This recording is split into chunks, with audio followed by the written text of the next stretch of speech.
Bunaqasini kutmagandim bu kinoda. Robot chaqaloqni vannaga qo'yadi va suvni ochadi.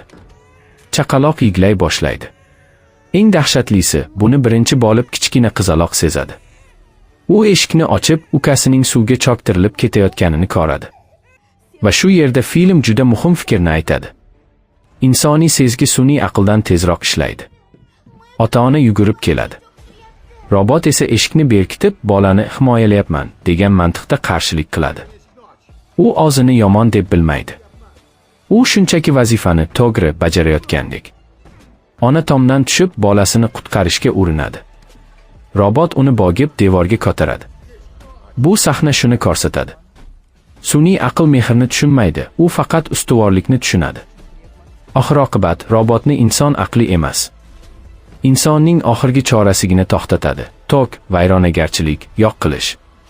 Bu sahna bizga bitta savolni qoldiradi.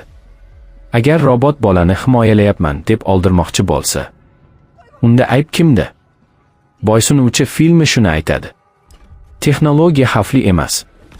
Unga cheksiz ishonch xavfli. Va eng achinarlisi, bu kelajak emas. Bu allaqachon boshlangan ogohlantirish.